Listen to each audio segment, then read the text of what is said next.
Welcome back to the Poptimist. Today we have Durena. Thank you so much for joining us. No problem. Thanks for having me, man. I really appreciate you bringing me on. Of course, man. I love you on TikTok. You are funny as fuck. Thank you, man. I appreciate that. Yeah, TikTok's been a really good platform for me because it's really quick, easy, fast jokes you can crank out of there. It makes it fun to riff. And you can just kind of make jokes about whatever. The content provides you with your own things to react to. And it's kind of this endless cycle of things you can make out of it. I think TikTok is different than any other social media platform. Yeah. I feel like it really does show humanity at its best and at its worst.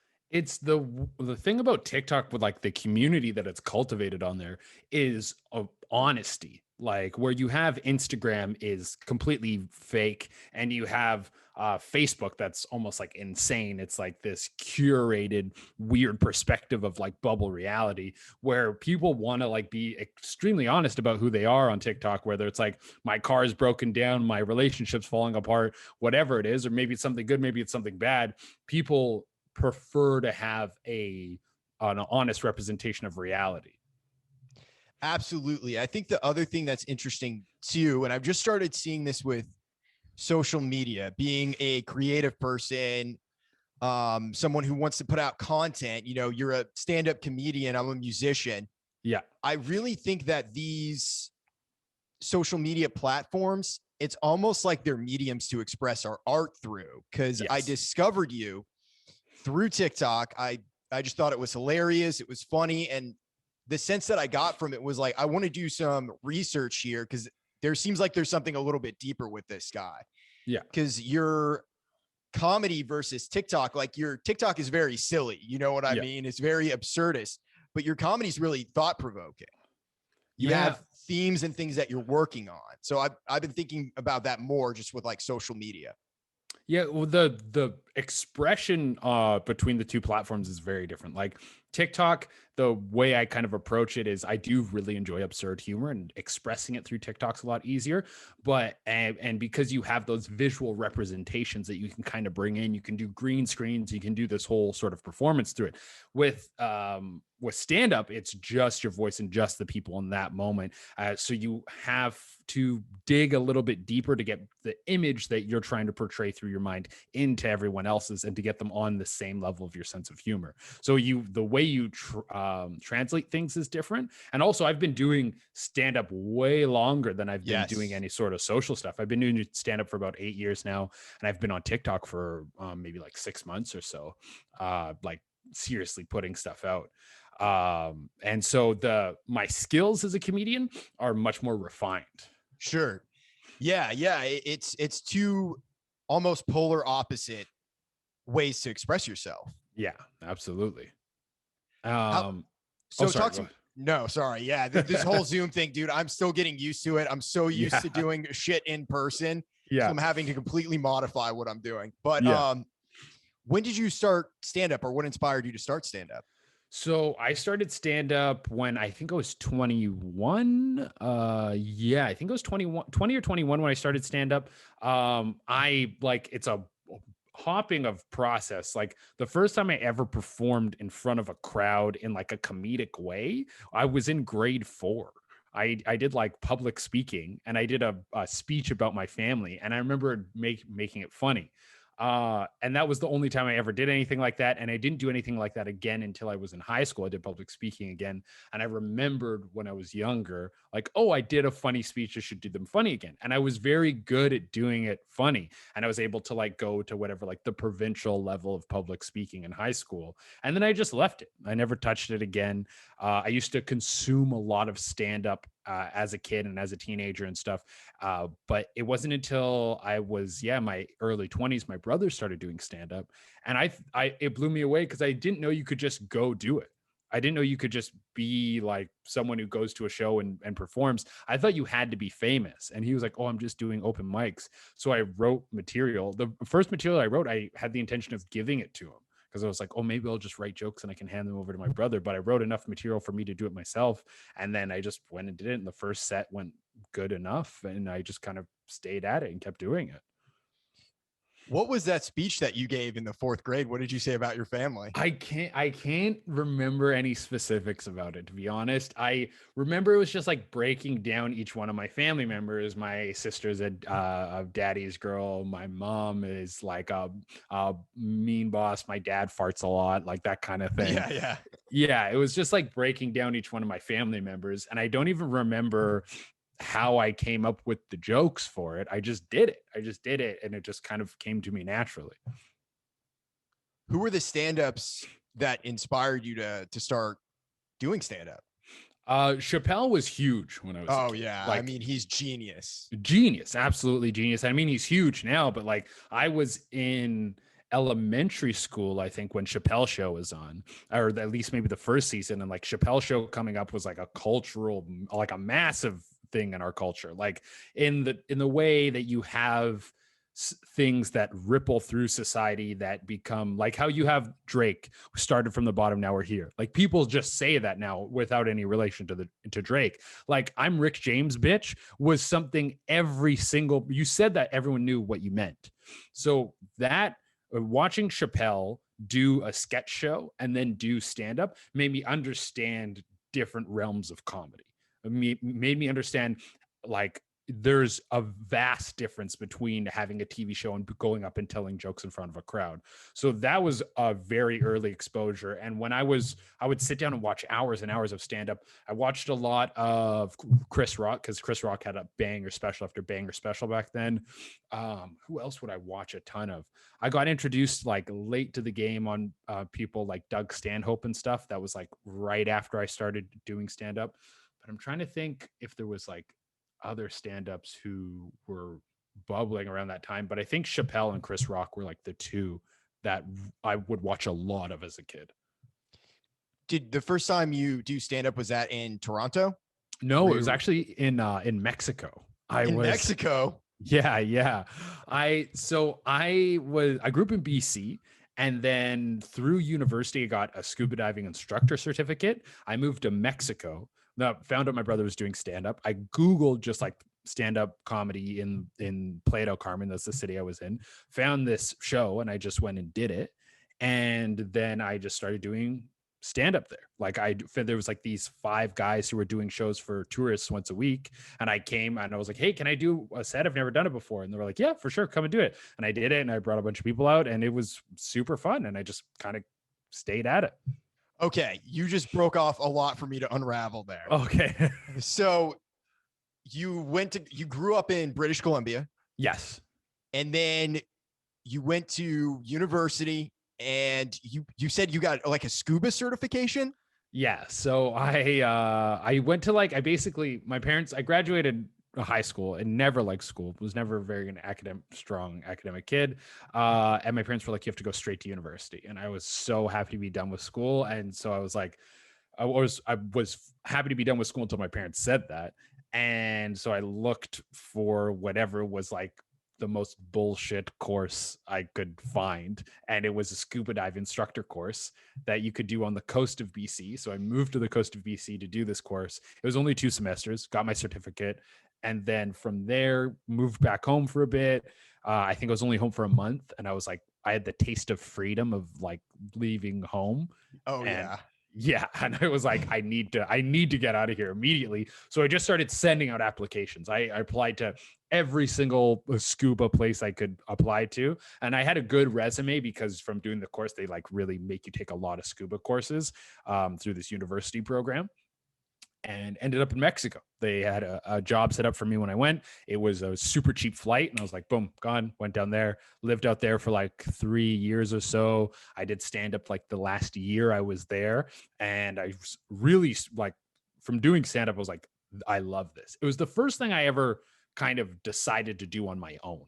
Like as your kid, your parents put you in sports or they put you in this or people kind of push you in certain directions. Stand up was the first thing where I was like, I'm going to try this and then I like it and I'm going to keep pursuing it. And it was the first thing I ever worked hard at too. I had never, ever pushed myself at anything.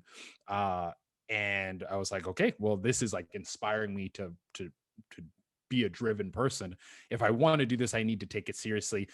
We're just one group of dudes doing stand-up out here. This isn't like a real scene of comedy. I need to move somewhere where it's serious. And I knew that Toronto had the biggest and best scene in Canada. And so then I moved over to Toronto. Well, Toronto, I've never been, but I always hear it compared to New York City. It's like a melting pot kind of place. There's a bunch of people from all over the world there. So you move there and you start doing stand-up. What is your life like? Are you just poor, destitute, delivering pizza, shit like that? So basically what happened was I wanted to move. I figured I wanted to move. I got my visa to work in Mexico had expired, and I kind of had been like working illegally for a bit. And I got given like a notice. They're like, you have to leave the country in 20 days or you're going to get deported. And I was like, okay, I got to go. So I sold all my dive gear. Sold everything, and I got like no money for it because it was kind of beat up, but I got enough money for a flight, flew down. By the time I got to downtown Toronto, I had like $25 left and I had nowhere to go and I had no plan. My plan was literally I was like, it's summertime, I'll sleep on the streets, I'll just figure it out. I just stopped at a Starbucks and I Googled Toronto homeless shelters. That's straight up what I did. And I found a youth shelter that I went to. It was such a weird course of events because I got off the plane, I got downtown, I went to a hostel first to see if I could stay there. And then I ran into two comedians that I knew because a guy who was doing stand-up with in Mexico was from Toronto, and he had introduced me, though like not introduced me, but shown me. He's like, these are some of the funniest people in Toronto. And I ran into them because there was a show at the hostel. And I was like, oh, I know you guys. You're comics. I just moved here to be a comedian. It was such a weird thing. It was so weird. I leave the hostel. I go to a Starbucks. I Google Toronto homeless shelters. I find this youth shelter I go to. I get there. They go, hey, sorry, our beds are full. As I'm leaving, a kid shows up and he's drunk. And they have like a zero tolerance policy on any sort of substance use with anyone who's staying there. So they're like, hey, sorry, man, you can't stay here tonight. And then they come to me. They're like, a bed just opened up if you want to sleep here. And I was like, yeah, absolutely. So then I stayed there. And honestly, man, like technically I was homeless. Thank God I never had to spend a night like actually sleeping on the streets. But staying in that youth shelter was super nice. It like in terms of like a free place to live, you got fed, you got a place to sleep. And I never felt like upset about it. Like I was moved to Toronto, I was chasing a dream, and I had a place to stay until I could get a job and get money and get my own place. And the entire time I was there, I told them, I was like, I just moved here for stand-up. They were like, oh yeah. You can go out, you can stay like this much later after curfew and come back. And they let me do stand-up while I was in the youth shelter. And I was like 22 at the time or something like that. And it was, I felt so fortunate. I know it was weird. I was homeless in Toronto, but I felt so fortunate that it was starting to come together, that I had a decision. I went to go chase this dream, and I didn't tell any of my family. Oh, sorry. I just bumped my mic. No, you're good. I didn't tell any of my family what was going on. Everyone was back in BC. And I chose to specifically do this because I knew that if I had made the decision to go home to BC, I knew that Vancouver had a pretty good scene. From what I heard, it wasn't as good as Toronto's. But I knew that if I went home to stay with like my dad, I would have been lazy. I knew I would have stayed on the couch. I would have took my time to get a job. It would take me forever to get to Toronto. So it's like, fuck it, bite the bullet, go. Like and you'll figure it out. And I did. And I just figured it out. And I went from like being homeless in the shelter to being in like sort of like a intermediate housing thing to getting my own place that was in this rundown house with a bunch of comedians. It was like this famous comic house that for like 15 years different comics had lived in, and it was $400 a month to live in downtown Toronto, but the place was a completely like destitute house. And then just like working it up, and within like 3 years of being in Toronto, I did Just for Laughs, and things have just kind of kept moving in a positive direction. But it all started with you taking that very big risk on yourself and saying, I'm going to set out to try and do this. I don't know if it's going to work or not, but I don't really care. I just want to do this. Yeah. And the thing was, that last chunk in Mexico, I wasn't teaching scuba diving anymore. I worked for a call center for a bit, and then that kind of fell through. The call center couldn't get people's visas done properly. So I was like kind of broke in Mexico for the last little while. And that's why I had to sell my dive gear to get a plane ticket. And I was scraping by in Mexico where there's no, like where I was, there was no social services for me. And I knew I was like, I'm not going to die in Canada. It's Canada. They'll figure it out. They'll help me. It's Canada. So I was like, I know that if I go, I'll be able to figure it out somehow. And it's weird how that course of events happened, how I ended up where I did, and it was like perfect timing with everything, but it did play out to my benefit. Oh yeah. And so I'm 29 now and I am approaching 30. So I'm starting to think for myself. I did a bunch of crazy shit throughout my 20s to try and have just pursue what I want to pursue in my life, to have the freedom to not have a job and do whatever I want to do. Yeah. And now it's like, I'm starting to get to a point to where when you're that age, when you're 21, 22, you don't really have perspective on anything because it's so brand new. Yeah. So even when something is going well, you don't necessarily know. Like when you were in that youth hostel, were you thinking this is perfect? This is exactly what I want? Or was there a part of you that was panicking a little bit? I felt secure because I knew I had a bed there. I knew like, just don't screw up. Don't go out and drink and get messed up and you'll keep this bed here. And it was like, also I knew what the alternative was because when I came in first and they're like, sorry, we don't have a bed. They gave me some food and they were like, but you can go to a men's shelter if you want. And I knew I had my uncle works in like social services, so I had seen what men's shelters are like, and they're grim. They're a rough environment. So I was like, oh man, I mean, I'll do what it takes if that's what it means. But so I knew that I was at least more fortunate than that. I knew that this situation that I had, that the youth shelter was a much nicer, cleaner, safer environment. Is the youth shelter, is that run by the Canadian government, or how does that work? Because it's a little bit different than America, as you can see. Yeah, it is different than America. I'm not exactly sure how it runs. It's a place called Covenant House. There's a bunch of them throughout Canada. I think there's some in the States too. They're like, it might be its own private organization, but they just help homeless youth. And I was a homeless youth at the time.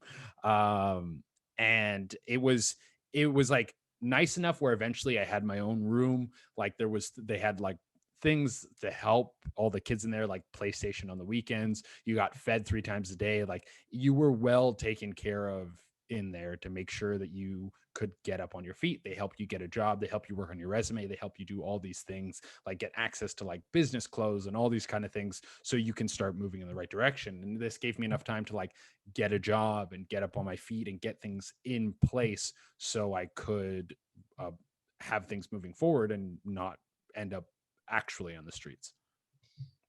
So are there any counselors that are in these situations checking in on people, making sure they're not on drugs or they're on a good path? Or I'm just curious about this. I've never heard something like this before. Yeah, the place is full of social workers. And there was like different tiers of social workers. You had someone who was kind of like your daily check-in person, and then you had someone who was sort of like reviewing your entire case, and everyone was trying to help you like move on to something better and eventually get out of there. And I think you could only stay there for a certain period of time. But that did change depending on your situation, because there was all different kinds of situations. Like I was someone who like traveled there, had nowhere to go, and just kind of fell into this place. There's some people who like their parents are abusive, or there's some people who had been on the streets for a long time. It was a super eye-opening experience because you realize that like some people don't have a chance right from the get-go. Oh, like, yeah. Like if you see someone who's homeless and older, there's a whole bunch of different perceptions that people come up with in their mind. Like they're lazy, they're whatever, they're a drug addict, or blah, blah, blah, blah, blah. It's like some of these people are abused from the time they're 10, 12 years old, and then they run away from home. That they come out of the womb to. Yeah, yeah. And they have nowhere to go. And that's been their life forever. And it's all they know. So getting to see that, it was good and bad, because it's hard to see people who are going through those situations, but it was also great to see the kind of support that's there to try and help them not stay in that bad situation. Well, it's interesting you say that, because really everybody starts off at a different point in life. Yeah. Just based on whatever it is that you were born into. And I look back on my life and I see that I wasn't necessarily born into the best circumstances compared to other Americans, but it's also, you look and you can see, I was like, well, no one really abused me or beat me as a kid. It was just like basically dealing with drug addict parents. You know what I mean? Like that whole thing. Yeah. And you just look around and you see, with age, I learned empathy, because I didn't have any empathy when I was young. I was completely vacant of it, because the only thing that I knew in my experience was my own pain that I was carrying with me, in my own trauma. And I didn't know how to see outside of that. And it wasn't until I started digging into that I could really view other people on a deeper emotional spectrum than just like you were saying, oh, they're a drug addict. It's like, well, yeah, that homeless guy in the corner, he might be 62 and a drug addict, but maybe he was in Vietnam, you know what I mean? And maybe his dad hit him every day when he was a kid.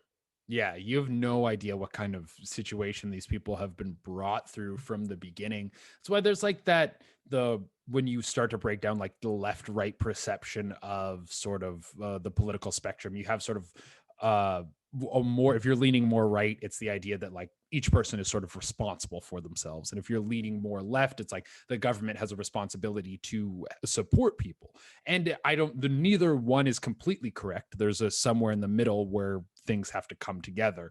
But if you're leaning far to the right and you're like, everyone has a responsibility to take care of themselves and do whatever it takes to not be poor, not be in a bad situation. It's like, but if you were in their shoes and you were treated the way some of these people were treated by their parents and friends and society, and were introduced to drugs and violence and who knows what kind of abuse from their entire life, it's not just like shake it off and get a job. No, it's stuff that weighs on you your entire life. You have to unravel it in order to be able to shake it off and get a job. Exactly. You have to acknowledge that you were in that situation. And that's where things like the social services come into place to make sure that these people don't end while they have to go through that unraveling process. There's something that can help them not be homeless and sick and drug addicts through that process of becoming a healthier person. In America, we don't give a fuck about our homeless. No, I know that things get rough over there. And it's honestly a huge problem here, because it's like, I don't know if you've seen anything just about LA, like since COVID has happened, there's entire city blocks just for blocks and blocks and blocks. That's all tents. And you can't really fault these people. They need like mental and emotional help. Like my ideal world, I think, if I had a magic wand to resolve all this, it's like you sit these people down with a therapist for an hour a day and figure out what is going on. How can we help them? Yeah. And that is like a long process to get through that. Yes. And part of that stress that gets people in these situations, they found is like a huge part of it is a financial stress too. And it's like the capitalist system that kind of pushes people under this wheel where it's like, in order to get a decent job or to get into a decent situation, sometimes you need to get a certain level of education, which is hard to afford. And even if you can't afford it, it's going to put you in debt. And you're constantly under this financial pressure when the system, some people are born into a better situation than others. Yes. And then you're starting at a disadvantage depending on where you are. The divide in most countries, most places in the world, we like to think it comes down to like race, gender, and a lot of these things. A lot of it is just income. It is just a financial divide that is we put all these other isms on over top of to distract from the fact that it's like, if people have more money, they're in a better situation. They don't have to do some of the things that they're doing in order just to survive. 100%. And I got an example for you. So things were so freaking heated in America, at least last year, with the whole election, all that shit. Yes. And it seemed to cool after Joe Biden took over. But I think the true moment of unity and healing for America to taking those first steps was the whole GameStop Robinhood thing that happened. Yeah. Because the mask dropped for 1 minute and it's like, oh shit, all of us are broke and all of them have the money and they're the one who decide what the rules are. Yeah, absolutely. And it's always been like the story that it's always been told. It's like you just have to work hard and pull yourself up by your bootstraps, and then you can make it to the top and you can be rich just like me, blah blah blah, whatever they're trying to sell you. And then when people had the opportunity to do it, Robinhood was like, absolutely not. No. They were like, the rich have to win. The game is rigged for us to keep winning over and over and over again. And that was when the mask dropped, when people were like, oh no, it's not fair. It's not fair. Even if we play the game you told us to play, you're still gonna make us lose. You can rig it. Yeah. Oh yeah. And that was like, it was unfortunate and frustrating, but I think people are getting savvier to this, I hope. Oh yeah, I saw people that were normally like arguing with each other on Facebook of opposite political spectrums. They were unified. Yeah, they were saying fuck Wall Street, fuck the bankers. Because that's the true divide. The true divide is this rich poor divide. That's where it's like, when you look at if we go back to the George Floyd situation, like what happened to George Floyd, horrible, disgusting thing, but it was over a bounced check. Or was it a fake bill? Like a counterfeit, I think, like $50 bill or something like that. Something it goes back to a financial situation where it's like people are forced to do things they wouldn't normally do, regardless of their race or gender or anything like that, because of this economic situation that they're forced into. And if you can start to mend that, we can start to balance that through whatever it is, through better social services, through a universal basic income. The fact that one man was able to make $90 billion, $90 billion, and not pay any taxes, and people are struggling to get food on the table, to have a job, just to survive during this pandemic. And there's like the vast unbalance, and that no one needs that. No one needs $90 billion. No one, like, you have $1 billion, you're set for life, never need to work again, can just live in affluence beyond your wildest dreams. But there's still this, like, people just raking in the wealth and then nothing to balance that out to the rest of society. Well, let me play devil's advocate for a minute. Mm-hmm. So with someone, you look at Jeff Bezos. Yeah. To a certain degree, I wonder how much money even actually matters to someone like him. And is he just chasing something? Is he constantly chasing the dragon of the illusion of whatever it is he's trying to get out of life or succeed in this world? You know what I mean? Mm-hmm. Like, how much do you think it's money motivated, just being born maybe like a sociopath or a psychopath? Yeah.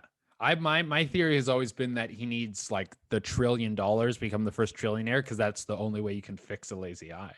Because he's had a lazy eye this entire time. I've never noticed that before. And I'm like, how is he not fixed that, man? Or baldness. One of them costs $1 trillion. I'm not sure which one. Well, he's like Lex Luthor. You know what I mean? He is very Lex Luthor vibes. I don't know what motivates him once you have that much money. I don't know if I would still be motivated to work in the same way if I never needed to worry about any sort of income.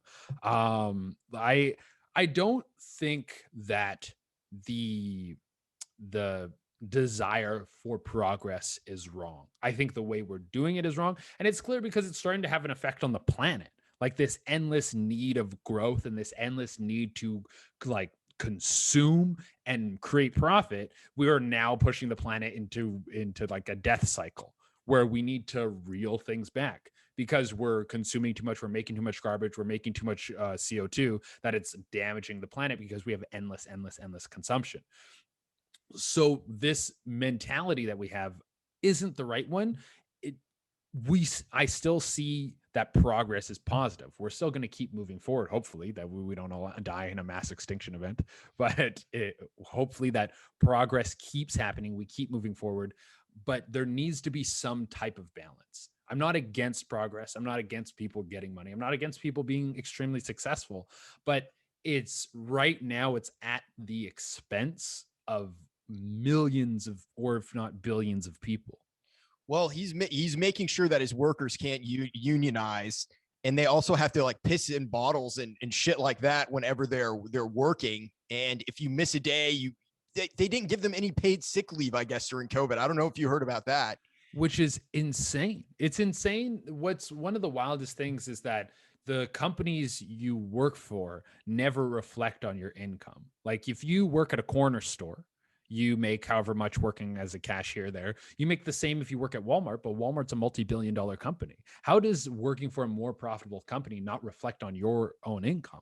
It should be a badge of honor to work at these companies, but it's not, because they can pay people to horrible wages, even though their company makes an insane amount of profit. And sorry, go ahead. I was going to ask you, how can we resolve this? Because it's like, I think there are positives to both capitalism and socialism and negatives to both capitalism and socialism. I think it's what we talked about before, where there's some medium, something in the middle, where clearly you can't make $90 billion and not get taxed. That doesn't. Yeah, I agree with that. Like if we're gonna start anywhere, it's like these people have to pay a fair share of taxes. It doesn't make sense that there's been an extreme shift. If you look, I can't remember exactly what the metrics are, but like during World War II, it was something like 94% of the taxes were coming from the top 3%. And now it's something like, I think it's like only 34%. It's shifted drastically, where half or less of all the taxes coming into the country are coming from the top 3%, who will hold the majority of the wealth.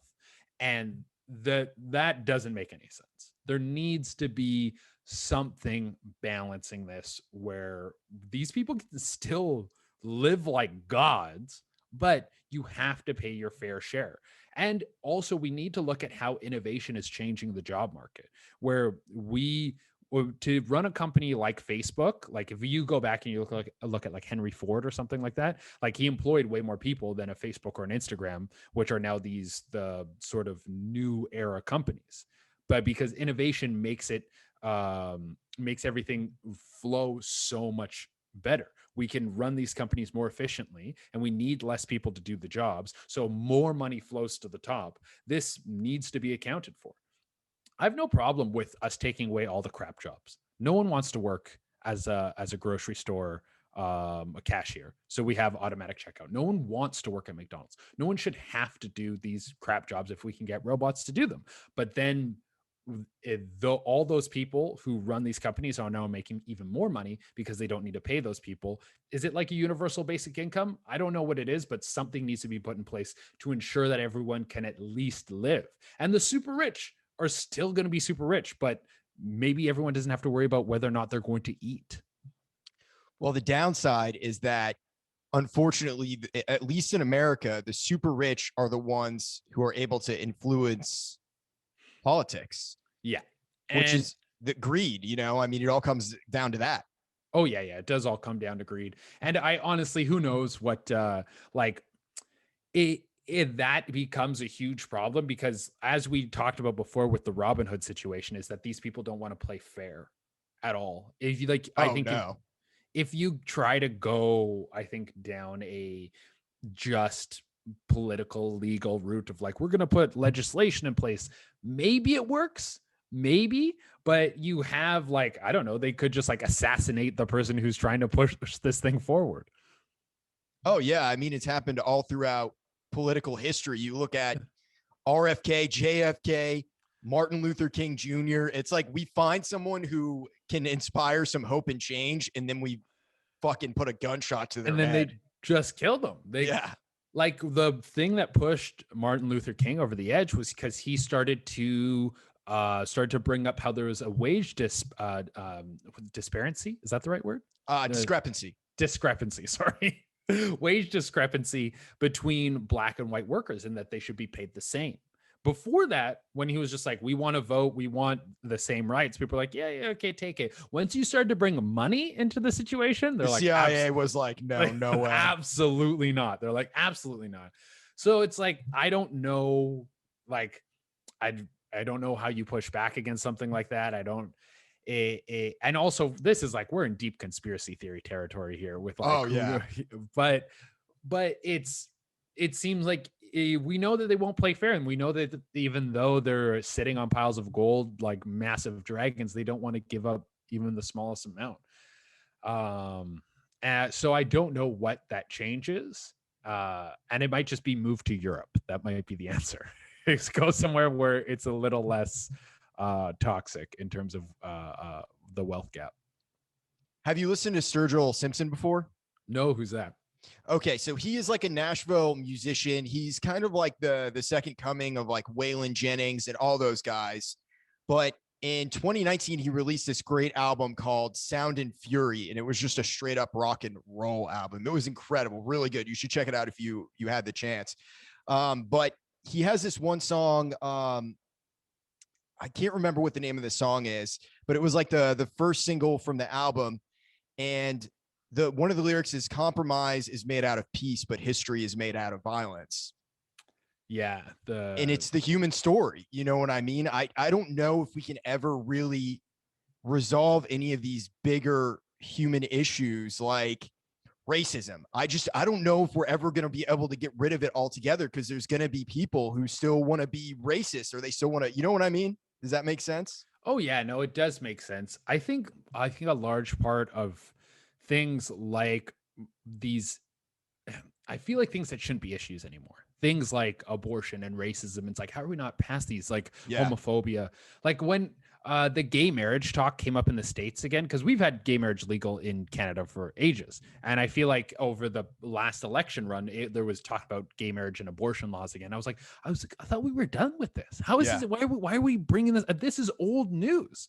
I think these things are brought up by political figures to keep single issue voters coming back, and they can keep people voting for them over things that scared.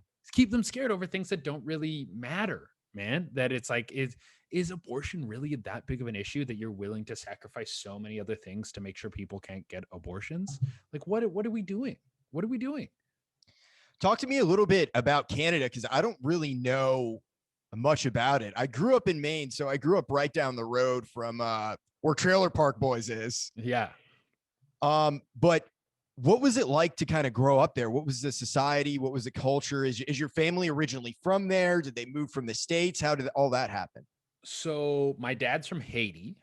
He grew up in Haiti until I think he was in his late 20s, early 30s. Then he moved to Montreal. He lived in Montreal for a while, got married, had a couple kids. They got divorced. He moved to BC, met my mom, who had a daughter before in her marriage, and then they met and had me. My mom is Anglophone Quebecois. So she's like from Quebec, but English speaking. And I grew up in West Coast Canada. In terms of like in comparison to America to Canada, race was never as pushed in my face. And that could have just been my dad. I remember my dad sitting down and having conversations with me like, you look a certain way. And it wasn't even until I was like in my early 20s that I realized what he was telling me. But he's like, you are a certain way, and if you have to work twice as hard for something, then that's your reality. And so you're going to have to work twice as hard. But he never said like, you're black, so things might be harder for you. Never. And he would never say anything like that.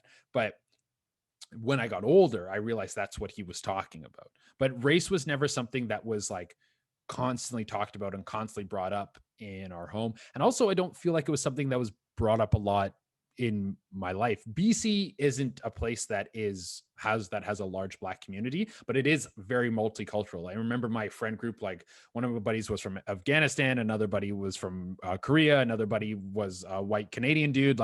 My friend group would hit the spectrum of kids from all over the world. So that was probably a good experience too, growing up, like learning from all these people who are different from you and come from different backgrounds. And that was just the norm. I never thought of it any other way. It wasn't, and that's what Canada is in a lot of its major cities. Like Canada has a huge immigration policy, so there's people from all different cultures. It wasn't until I moved to Mexico, where I lived in a place where everyone was the same, where everyone in Mexico is Mexican, and that that was different for me. I'm like, oh, there isn't just people from all different backgrounds here. I had never really experienced that before. Like, I don't know what it would be like to be in the States and grow up in a white town where everyone's white, or in a black town where everyone's black. Where I lived, and there's people from all different races on my street alone. Interesting. Yeah, that definitely provides you with a different outlook. And also, I think anybody who grows up in a situation like that, they also learn empathy too. I think so. And I think it's just like a normalization and an understanding. And I don't think you pick up, if you hear some stereotypes or some negativity about certain people, you don't listen to it. You have better memories of certain groups of people. I can't say what's different about it because it's all I know. Sure. Yeah, that's fair. I mean, you describe that pretty eloquently, the difference between America and Canada. So, because yeah, I mean, in America, I was born down in Florida, so I grew up in South Florida with a lot of different kind of people, and then I moved up to Maine, which is all white people. It flip-flops back and forth with Vermont as the oldest and whitest state in the US. So every couple of years, once more people die off, they'll just go back and forth. But so it was interesting, like spending my childhood down in Florida and then going up to Maine, because I started to look around and everybody was all the same. You know what I mean? They were living the same life. And basically, like when you're in an all white place, there are two kinds of people. There are the white trash, and then like in my hometown, the super rich white liberal people that their parents teach at colleges, the fancy New England stereotype. Yeah.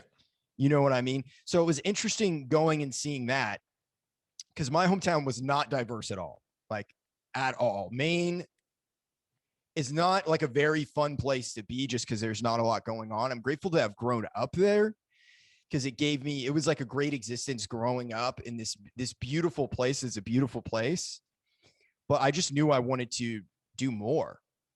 Yeah. There's like that small town mindset where, why do you want to do that? Why do you think you can do that? It's just like, I just want to leave. I don't know what I want to do. I just don't want to be here. Yeah, it's not hang out here. No, I grew up in the suburbs, and the suburbs is like my least favorite type of community. It's like this weird, like if you're in the country, at least like people know each other and there's like this sense of community and everyone knows their neighbors and all this kind of stuff. If you're in the city, there's like a sense of anonymity, but you can do so much. There's like, you're not that connected with your neighbors, but you can go wherever you want. And there's subcultures for everything you could possibly imagine to do. The suburbs has like none of that.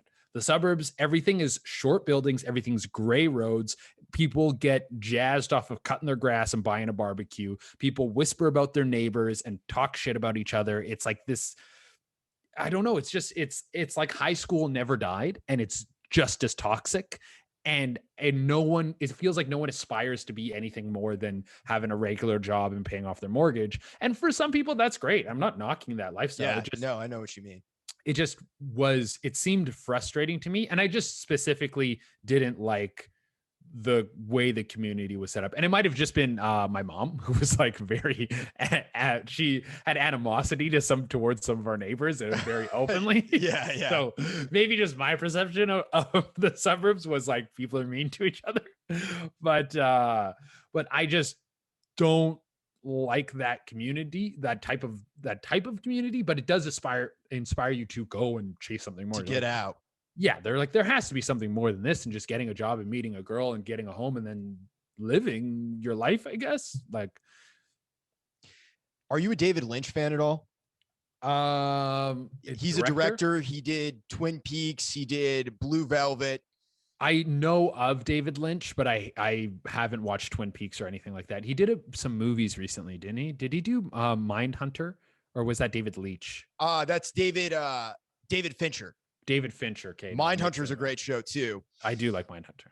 But David Lynch, he really captures like the dark side of the suburbs well. Like if you ever get a chance to watch Twin Peaks, I mean, it was groundbreaking when it came out because there was never really like a dark, weird narrative like that on television before. Yeah.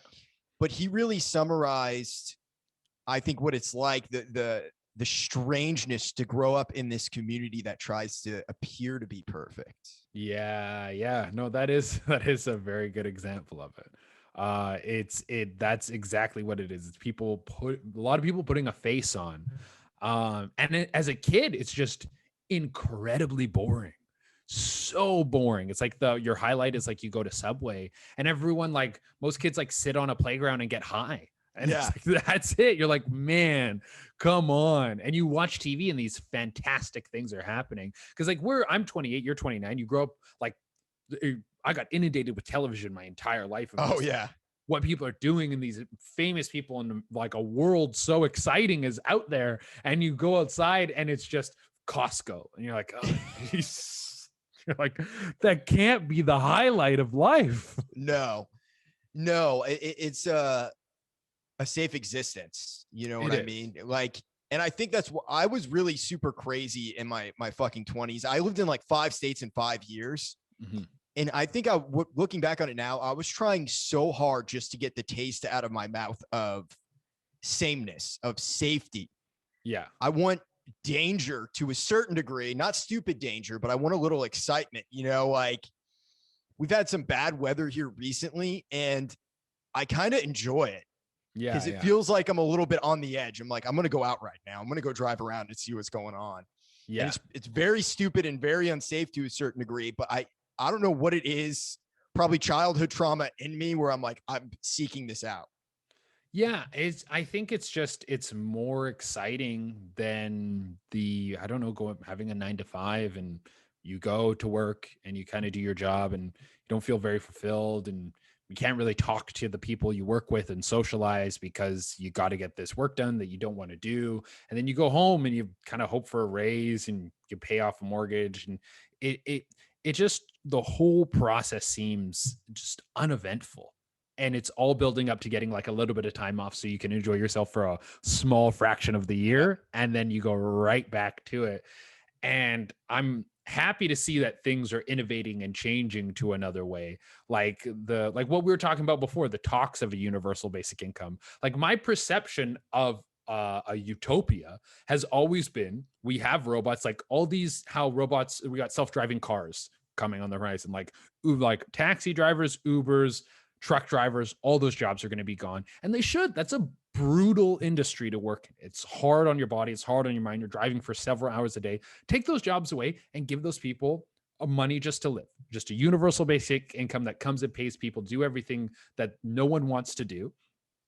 And then everyone can just focus on art and science. You can create whatever you want. You can research whatever you want. Like how they caught that East area, the Eons. What was his name?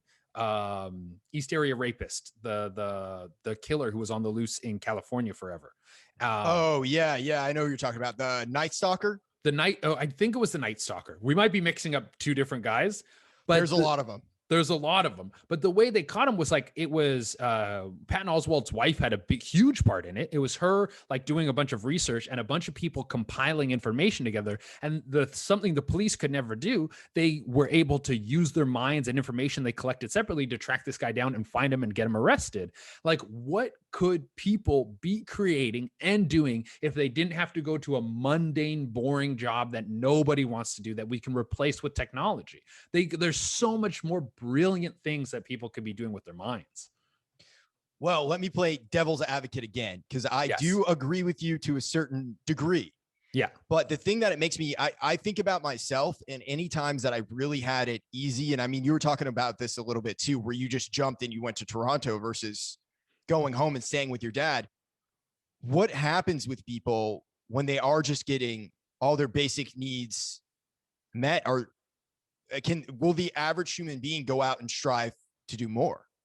I truly believe that the average person will, because if we're talking about, like, look at our situation right now, exactly what we were talking about with the suburbs. There's an option out there for us to get a 9 to 5 that probably pays decent, and we have benefits, and we know that for the next 20 years we could be covered.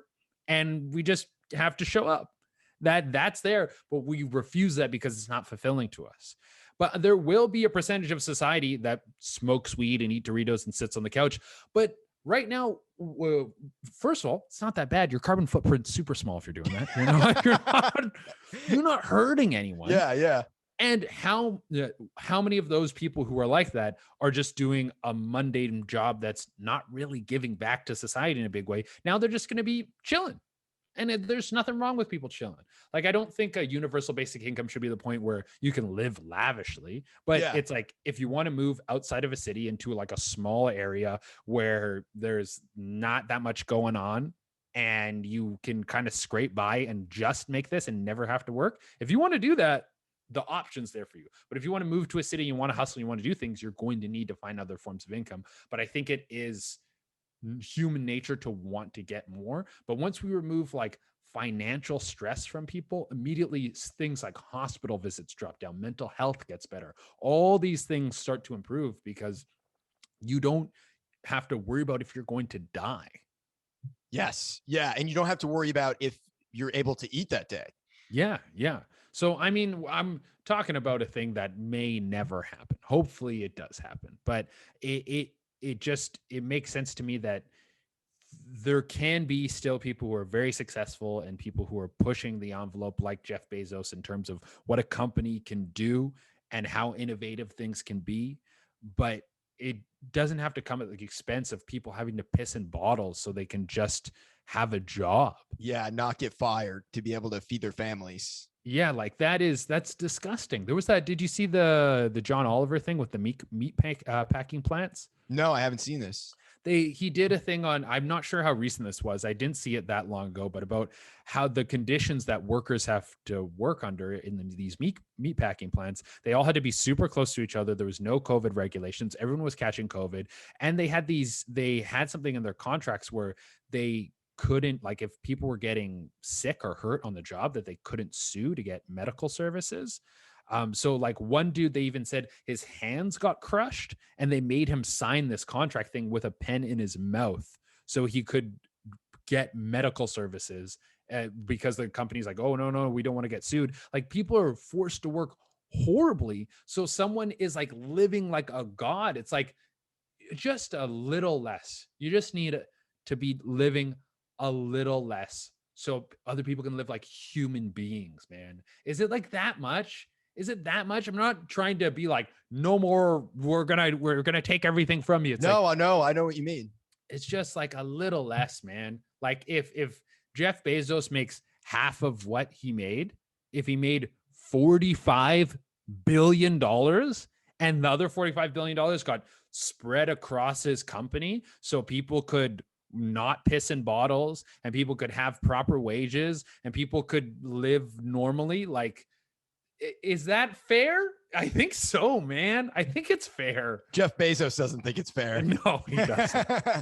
Well, there's also people like Elon Musk too, where it seems like he is somewhat moral about what he's doing and he's trying to better humanity.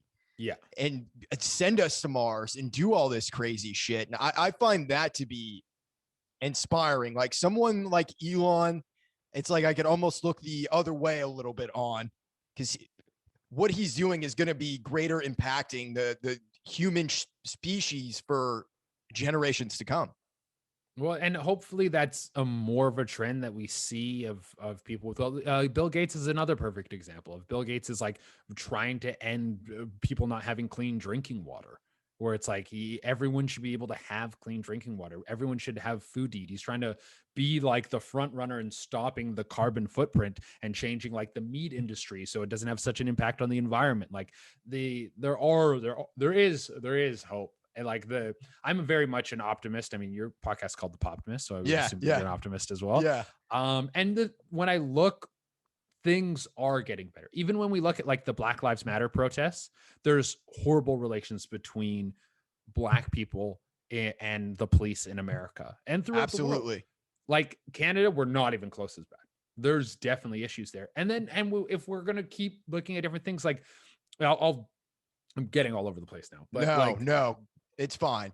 But you look at the Black Lives Matter protests, you have so many people that came out to support, so many people who were showing that the relationships between races has changed. Because if you even go back and you watch the March on Selma, when the March on Selma is happening, you have lineups of racist people laughing and cheering as people are getting attacked by the police and sprayed with hoses. Yeah. That is a horrible sight. But seeing that there is actually progress, that things are actually getting better, that there is actually support, and that our communities and relationships are improving. And they're not perfect, and we cannot say that they are perfect, but that there is still hope that things will move in this positive direction. And hopefully we get to a place where financially people can have a livable wage no matter where they work. Well, not only just a livable wage, but I also think an equal shot at whatever their dream is. Yeah. No matter how big or how small. And you have to scale it in degrees for whatever it is you want to do. I mean, you and we're doing something that's kind of like floofy out there. We're like, we want to be artists. We want to be creative. We don't want to have jobs. We want to sleep in, all this shit. Yeah. But if someone wants to, I don't know, own their own business, just start a restaurant or whatever, it's like, they shouldn't be held back to the point with bankers, with any of that shit, that it's going to limit them. Because, I mean, like we were kind of talking about, money being the main problem. It's like these banks are what run our society and what run the world.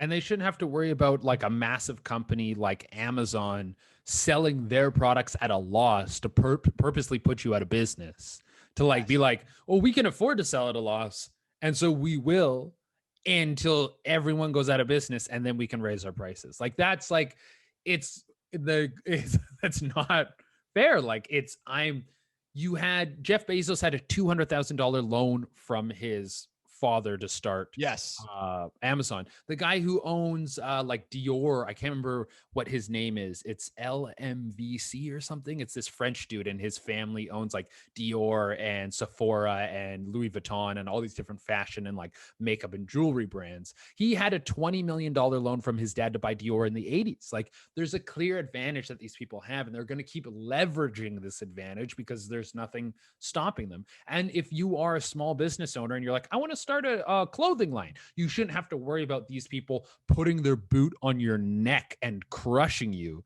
unless you abide by their rules or just die in the process. The evil empire.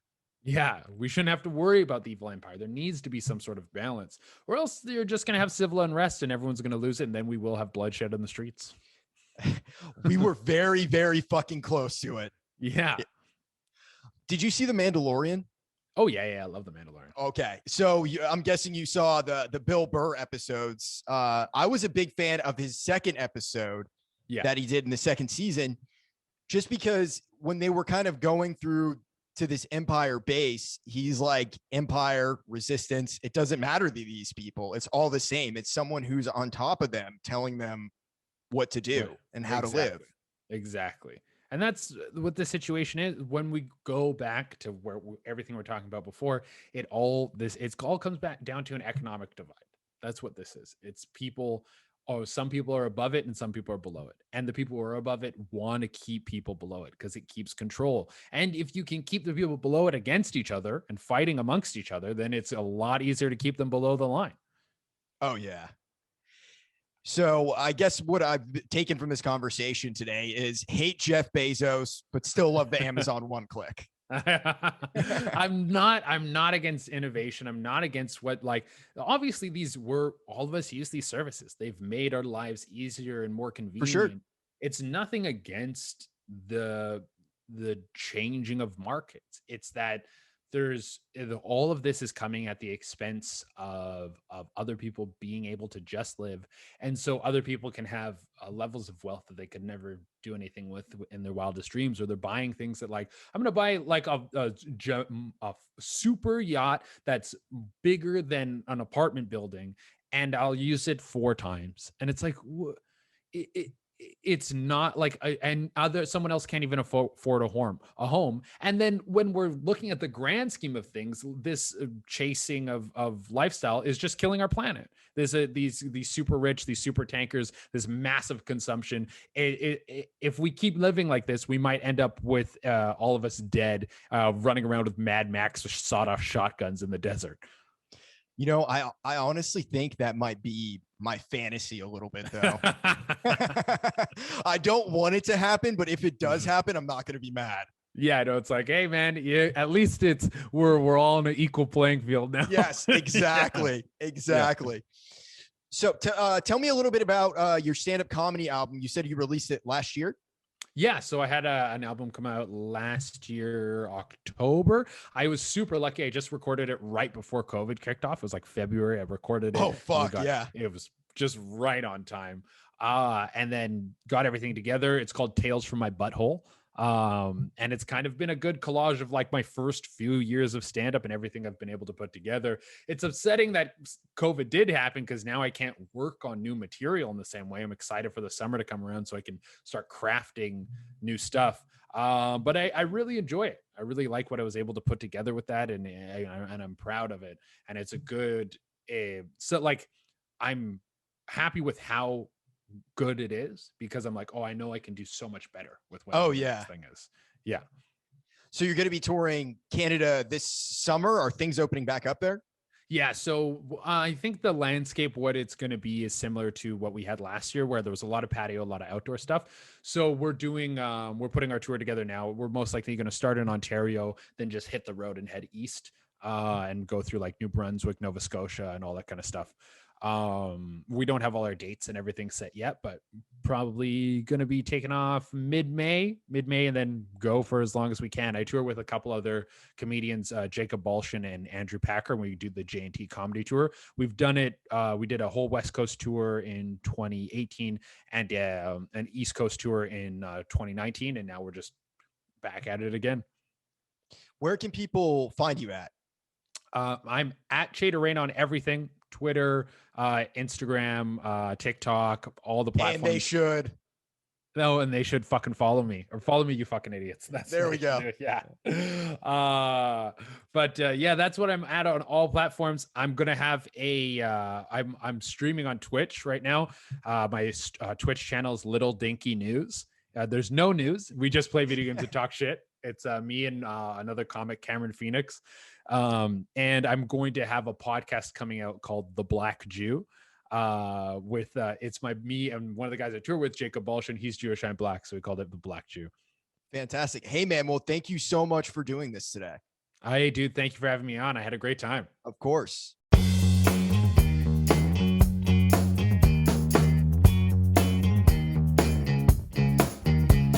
This podcast is produced to you by Taylor Miller.